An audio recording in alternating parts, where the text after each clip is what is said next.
नमस्कार, सत श्री अकाल, आदाब। कैसे हैं आप? आशा करता हूं आप सब स्वस्थ होंगे, तंदुरुस्त होंगे और मस्त होंगे। मैं आपका दोस्त गजानन माथुरिया फ्रॉम श्योपुर, मध्य प्रदेश।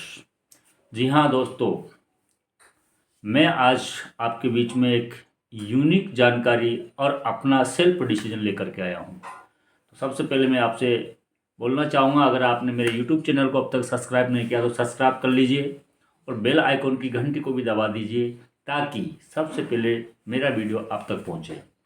और अगर आप मेरे को फेसबुक पर देख रहे हैं तो लाइक कीजिए, कमेंट कीजिए और ज़्यादा से ज़्यादा वीडियो को शेयर कीजिए। तो आइए दोस्त, आज मैं अपने डिसीजन को आप तक एक्सप्लेन करना चाहता हूँ, आपको बताना चाहता हूँ। मैं पिछले कई सालों से डायरेक्ट सेलिंग इंडस्ट्री में काम कर रहा हूँ, नेटवर्क मार्केटिंग में काम कर रहा हूँ, लेकिन आज मैंने एक स्ट्रॉन्ग संकल्प किया है और मैं पिछले कई वर्षों से लगातार कई कंपनियों में काम करते हुए आगे बढ़ रहा हूं। लेकिन आज मैंने एक ऐसी कंपनी को ज्वाइन करके और जिसके बारे में सोशल मीडिया पे आप तक पहुंचाने का डिसीजन किया है, आप तक जानकारी देने का डिसीजन किया है। तो मैंने YTM इंडिया कंपनी को ज्वाइन कर लिया है। और YTM इंडिया कंपनी को क्यों ज्वाइन किया है उसका मैं इस वीडियो के माध्यम से आप तक जानकारी शेयर करना चाहता हूं। तो आइए चलते हैं। देखिए मेरे दोस्त, आप भी कई कंपनियां कर चुके होंगे और लगातार कई सालों से आप कंपनियां बदल बदल के थक भी चुके, और कई दोस्तों ने तो डायरेक्ट सेलिंग इंडस्ट्री को रिजाइन भी कर दिया है, छोड़ दिया है, क्विट कर दिया है।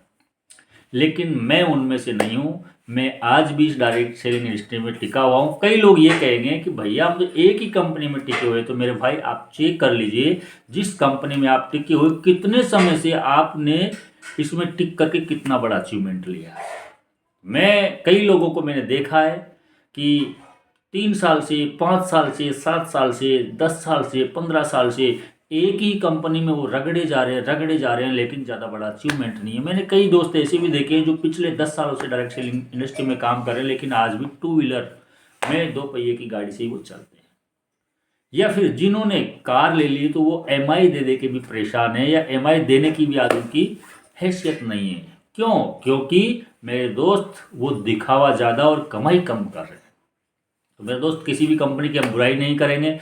कहीं भी कोई भी कारण उसका हो सकता है, आप सफल क्यों नहीं या आप सफल क्यों है, उसका अपना अपना रीजन है। तो आइए, आज मैं एक ऐसी कंपनी को जो प्रमोट करना चाह रहा हूं, जिसके अंदर 4 क्वालिटीज है, और अगर वो चारों क्वालिटी आप वाली कंपनी में भी है, 4 बड़े बेनिफिट है। अगर वो आप वाली कंपनी में भी है तो फिर आप अच्छी कंपनी में है, नो प्रॉब्लम। लेकिन अगर ये चारों विशेषताएं आपकी वाली कंपनी में नहीं है तो फिर आपको भी उस कंपनी को क्विट करने की ज़रूरत है। और एक अच्छी कंपनी जिसके अंदर चारों विशेषताएं बराबर है, तो फिर आपको ऐसी कंपनी को ज्वाइन करने की ज़रूरत है। तो आइए बताता हूँ मैं आपको। पहला, जिस कंपनी में हम काम करें उसके अंदर रेट विशेष होना चाहिए। रेट का मतलब है, विशेष का मतलब है, एक ऐसी रेट होना चाहिए जो आम आदमी की पहुंच में हो। तो आप चेक कर लीजिए कि आप जिस कंपनी में काम कर रहे हैं उसकी ऐसी रेट है, ऐसा प्राइस है कि उसे आम आदमी भी आराम से खरीद सकता है उस कंपनी के प्रोडक्ट को। अगर ज़्यादा रेट है तो फिर आपको सोचने की ज़रूरत है।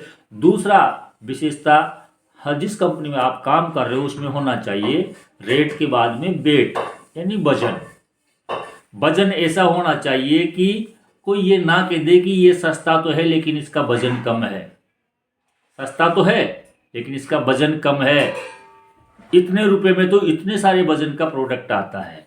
तो ऐसा हमें ध्यान रखना है कि हमारी रेट के साथ साथ हमारा प्रोडक्ट का वजन भी होना चाहिए, उतना वजन जितना कि अन्य कंपनियों का हो। और तीसरी क्वालिटी, तीसरी विशेषता ये होना चाहिए, रेट वेट के साथ साथ उसकी क्वालिटी, उसका जो है प्रोडक्ट की बेस्टता, विशेषता, गुणवत्ता उसकी ऐसी होनी चाहिए कि अगर बंदा यूज करे तो उसको तुरंत फायदा मिले, अच्छा रिजल्ट मिले। तो आप चेक कर लीजिए जिस कंपनी में आप काम कर रहे हो, अगर उसकी आम रेट है, आम आदमी की रेंज का प्रोडक्ट है और उसकी क्वालिटी बहुत अच्छी है और उसके अंदर रिजल्ट बहुत अच्छा है, तो आप अच्छी कंपनी में। लेकिन अगर ये तीनों चीज़ों में कोई भी चीज़ मिसिंग है तो फिर आपको भी चेंज करने का विचार करना चाहिए, सोचना चाहिए। कितना वक्त आपको हो चुका है, फिर भी आप अभी तक वहाँ जो थपेड़े खा रहे हो, अभी तक वहीं जो रगड़े खा रहे हो, उसका कारण है कि इन तीनों गुणों में कोई ना कोई गुण की कमी है। अब बात करते हैं लास्ट चौथा गुण। तो दोस्त, चौथा गुण है आपका अचीवमेंट क्या है कंपनी के अंदर। आप जिस कंपनी में काम कर रहे हैं, लोग कितना फास्ट अचीवमेंट लेते हैं। तो मेरे दोस्त, मैं आज आपसे यही कहूँगा कि जिस कंपनी में मैं काम कर रहा हूँ, उस कंपनी का नाम वाईटेम इंडिया है। और वाईटेम इंडिया के जो एमडी है, मैंने पहले एमडी देखे जिनकी उम्र मात्र अभी 33-34 वर्ष की है। बहुत अच्छे एक्टिव, बहुत अच्छे एजुकेटेड और बहुत अच्छी सोच रखने वाले व्यक्तित्व के धनी हैं, श्री कमल नारायण साहू जी। ऐसे पहले एमडी जो ये सोचते हैं कि मुझे मेरी कंपनी के अंदर ज़्यादा से ज़्यादा अचूर कैसे पैदा करना है, मुझे लोगों को ज़्यादा से ज़्यादा कैसे सफल बनाना है, मुझे ज़्यादा से ज़्यादा पैसे लोगों को कैसे देना है, लोगों को ज़्यादा से ज़्यादा बड़ा डायमंड अचीव कैसे दिलाना है, बड़ा से बड़ा अचीवमेंट कैसे दिलाना। हमेशा इस तरह की प्लानिंग हमारे एमडी करते हैं। क्या आप वाली कंपनी के एमडी भी हमेशा लोगों के बारे में सोचते हैं?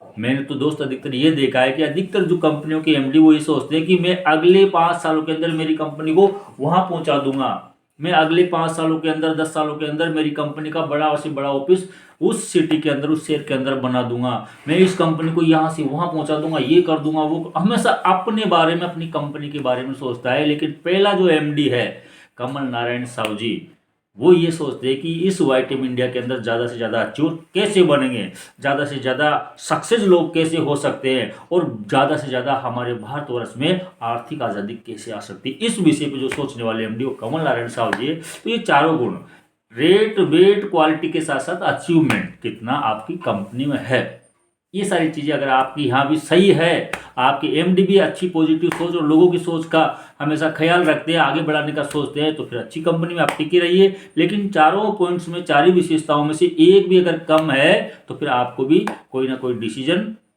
लेने की, नया डिसीजन लेने की और अपने आप में चेंज करने की जरूरत है। क्योंकि प्रकृति का पहला सिद्धांत है बदलाव, और बदलाव कर लेना चाहिए। लोगों के कहने से, लोगों की उंगली उठाने से नहीं डरना चाहिए। आप अपना प्रॉफिट, अपना फायदा देखिए। आप अपना भला कर पाओगे तो ये देश का भला कर पाओगे, और मेरा हित से ही देश का हित होगा।